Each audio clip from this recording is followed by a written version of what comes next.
Hello everybody, welcome to my channel Shweta's Classroom. Today we are going to discuss about some very common words. ये शब्द आपके सुने हुए हैं.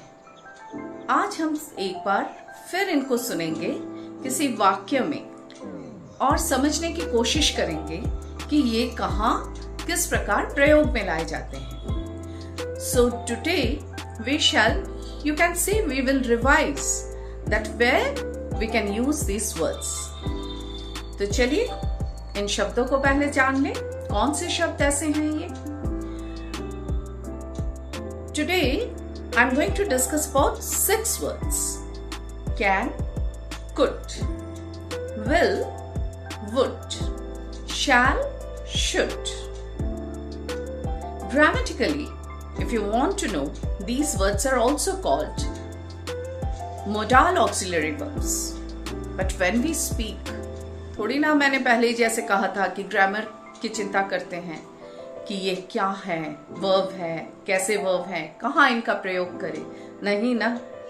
तो चलिए बड़ी आसानी से, बड़े आसान वाक्यों से हम इनका प्रयोग जानने की कोशिश करते हैं. तो मैंने 6 शब्द वाक्य पहले ले लिए. I can do it. I could do it. I will do it. I would do it. I shall do it. I should do it. अब आप मुझसे कहेंगे ये कैसी बात हुई? वाक्य तो 6 के 6 एक ही हैं, मगर शब्द मैंने वहां बदल दिए हैं. सो फिर से शुरू करते हैं. I can do it. मैं ये कर सकती हूँ. I can do it. मैं ये जरूर कर सकती हूँ. मैंने ठान लिया है. I can learn English. I can learn to speak English fluently. मैंने ठान लिया है कि मैं इंग्लिश फ्लुएंटली इंग्लिश में बात कर सकती हूँ, है ना. I could do it. If he had asked me, I could have done it. तो अगर उसने मुझे बताया होता तो मैं वो काम कर सकती थी. तो यहां पर एक संभावना की बात हो जाती है ना. अच्छा, कुड को हम प्रश्नों में भी यूज करते हैं. जैसे could you pass me the tea please? क्या आप मुझे वो चाय दे सकते हैं? It could be Jolly's box. ये जॉली का बक्सा हो सकता है. बिल्कुल क्लियर हो गया कि यहां एक संभावना की बात कही जा रही है. अब हम आते हैं विल पर. I will do it. मतलब आने वाले कल में मैं ये प्रॉमिस करता हूं कि मैं ये काम करूंगा या करूंगी. I will do it. मैं कर दूंगी. He will be wearing a red cap. वो एक लाल कैप ही पहनेगा. You will see a mango tree beside the shop. तो आपको एक आम का पेड़ दिखेगा उस शॉप के बगल में. जरूर से दिखेगा, है ना. यहां पे न होने की संभावना नहीं है. विल तो हमारी समझ में आ गया. Would. What about would? Let us first see a very common sentence when would is used in the form of a question.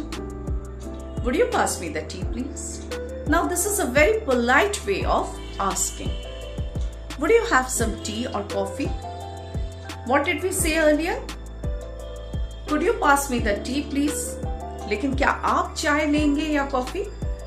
Would you have some tea or coffee? तो उस वक्त हम would का प्रयोग करते हैं. तो फिर से यहाँ पे ये बात हो गई. If he had asked me, I would have done it. अगर उसने मुझे कहा होता तो मैं वो काम कर देती. हाँ. अच्छा, shall, I shall do it. मैं ये कर लूंगी ये काम.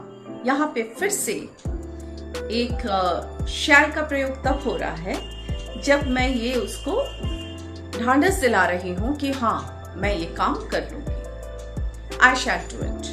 Shall we dance? अगर हम पूछे कि क्या हम डांस करें? We shall meet at 7 o'clock. हम जरूर से 7 बजे मिलेंगे। तो shall is again used where it is with certainty. It's not there a possibility. And what about should?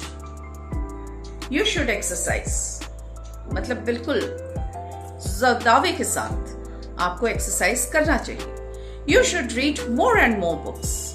आपको ज्यादा से ज्यादा किताबें पढ़नी चाहिए। जब हम जोर से दावे के साथ कहते हैं तब हम should का प्रयोग करते हैं। और जब हम बात करते हैं, जैसा कि हिंदी में होता है कि हम अपने गले की आवाज कभी उतार चढ़ाव, उससे भी पता चल जाता है ये क्या कहना चाहता है। कभी कभी वाक्य एक जैसे होते हैं लेकिन आवाज के उतार चढ़ाव, जिसको हम मॉड्यूलेशन ऑफ द वॉइस कहते हैं, उससे भी उनके अर्थ बदल जाते हैं। तो इस चीज का भी हमें ध्यान रखना है।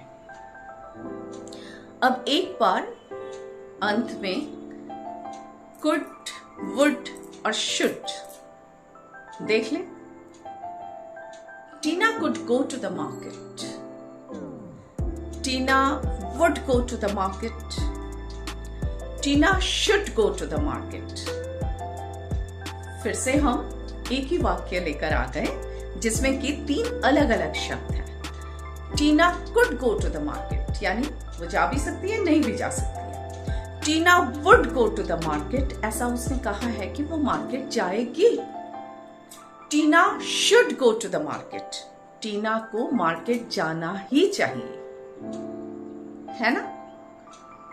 So once again, it's your practice time and I'll take your leave. See you tomorrow. Bye bye.